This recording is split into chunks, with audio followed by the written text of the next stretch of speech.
పులుల ప్రతి దేవి దేవుడి మీద ఒట్టేసిండు. బాసర సరస్వతమ్మ మీద వేసిండు, యాదిగుట్ట లక్ష్మీనరసింహ స్వామి మీద వేసిండు, సుద్దుల గుట్ట మీద వేసిండు, ఆరుమూరు సిద్ధుల గుట్ట మీద, వరంగల్ మహంకాళమ్మ మీద వేసిండు. ప్రతి దేవి దేవుడి మీద ఒట్టేసిండు. ఒట్టేసినాక ఎలక్షన్లు అయినాక బాగా ఒళ్ళు బలిసి హిందువులలో ఏమున్నది, ఎందరు ఉంటారు? 3 కోట్ల మంది దేవుడు దేవతలు ఉంటారు కదా.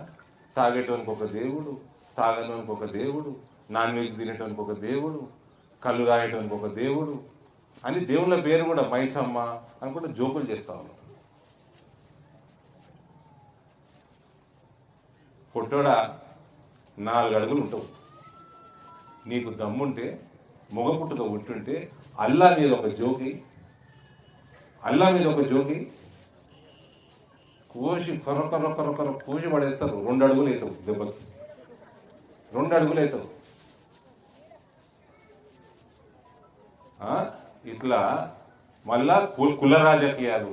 నన్ను రేవంత్ గౌడ్ చేయండి, నన్ను రేవంత్ ముదిరాజు అనుండ్రి. అరే వ్యక్తిత్వం అమ్ముకున్నోడు కల్వకుంట్లోళ్ళకి వ్యక్తిత్వం అమ్ముకున్నోడు రెడ్డెట్లయితారు రా అని అడుగుతున్నా నేను. ఎట్లయితారు అంటున్నా. గిసుంటి మనిషి, వాణి వీణ మీద జోకులేసే మనిషి ముఖ్యమంత్రి స్థాయిలో ఉన్నాడు అనొచ్చా?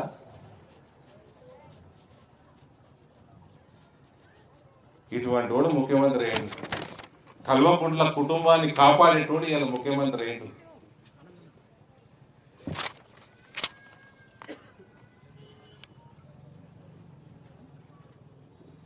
Regional ring road ఎత్తాడట.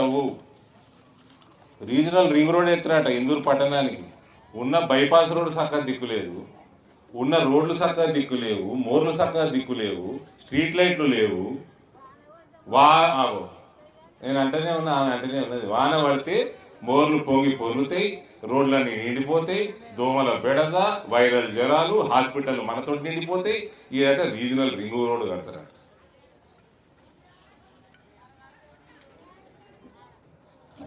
ఏడగంటారు హైదరాబాద్. ఆడ కూడా కేంద్రమే కడితే ఈ లొటపీస్ ఏడ కట్టాడు. ఏమీ రాదు, చదువు రాదు, సంధ్య లేదు. ఇవాళ మాట్లాడి నిన్న మాట్లాడి ఆ జోకులు చేసుకుంటా దేవుళ్ళ మీద, ఆ అమ్మాయిల మీద సంస్కారహీనుడు అని కూడా రుజువు చేసుకొని పోయాడు నిన్న ఇందుకు వచ్చి. గీసింటోడు మన ముఖ్యమంత్రి.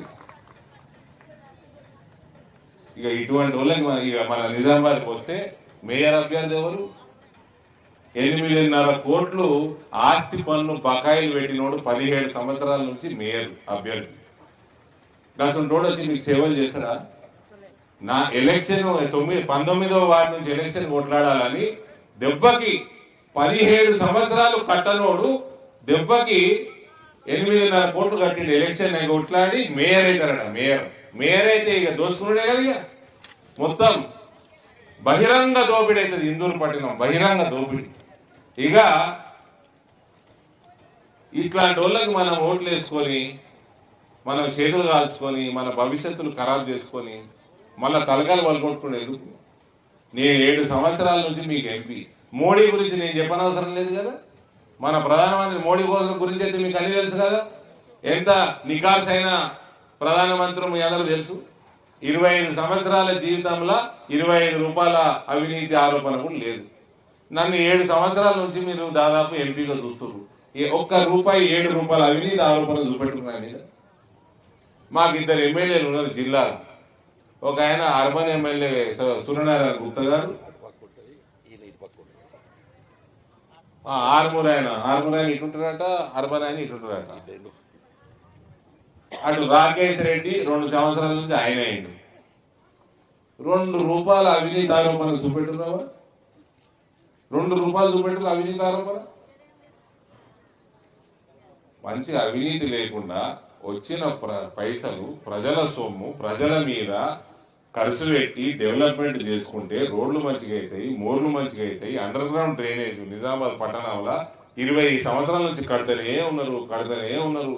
లూటీ అవినీతి లేకుండా నడిపించాలంటే భారతీయ జనతా పార్టీ ఓటేరవా? మీరు అనుకుంటే సాధ్యపడేది ఏం లేదు. మహిళలు అనుకుంటే, మీరు అనుకుంటే దెబ్బకు బొందలేసి తొక్కుతారు కాంగ్రెస్ వాళ్ళని. దయచేసి ఓట్లు వేపియండి. ఒక నికార్సైన మేయర్ని మనం చేసుకుందాం, అవినీతి రహిత మున్సిపాలిటీని నడుపుకుందాం, మన పట్టణాన్ని శుభ్రంగా తెలంగాణలో క్లీనెస్ట్ మున్సిపాలిటీగా టౌన్గా మనం తీర్చిదిద్దుకుందాం. ఇక ఇది ఇట్లుంటే ఈ పొట్టంతో ఎన్ని పంచాయతీలు అంటే నిన్న గడ్డ వేసుకొని వచ్చిన ఒకటి అది వేరే ఏంది అసదుద్దీన్ ఓవైసీ గేమ్ బదల్ దేంగే అన్నాడు 11వ తారీఖు. అంటే ఏ గేమ్ బదల్ దేంగే అంటే ఏంది అంటే కోసేస్తావా? నీ తమ్ముడు అన్నట్టు 15 నిమిషాలు పోలీసు వాళ్ళని పక్కకు పెట్టుకుని ఏందో మేమేందో చూపిస్తాం అన్నాడు ఆ తమ్ముడు. ఒకసారి హిందువుల్ని కోసేస్తావా? ఏం చేస్తావు? గేమ్ బదల్ దేంగే అంటే క్యా హై, ఉస్కా మతలబ్ క్యా హై? కాశ్మీర్లో హిందువులని కోసేసినట్టు కోసేస్తావా? రజాకార్కి మనమడైతాడు. మనమడు ఎవరైతే ఏ రజాకారులు అయితే బతుకమ్మ మహిళల్ని బట్టలు లేకుండా మానవంగా చేసి బట్టలు లేకుండా బతుకమ్మ ఆడిపించిండో ఆ రజాకార్కి మనమడైతాడు వీడు ఓవేసి. వాడు వచ్చి గేమ్ బదల్ దేంగే అంటాడు హిందూర్లా. ఏం బదలాయిస్తావు भाई గేమ్ 11వ తారీఖు? तेरा गेम बदलने का मतलब क्या है? क्या काट देता क्या? इसका मतलब क्या है? ఆలోచించు రబ్బా, ఆలోచించండి అందరూ. ఈడ గౌడు, ముదిరాజు, కాపు, రెడ్డి, మార్వాడి ఇవన్నీ కాదు. ఈడ మనమంతా ఒక్కటైతే మనం మిగులుతాం, మన పిల్లలు మిగులుతారు.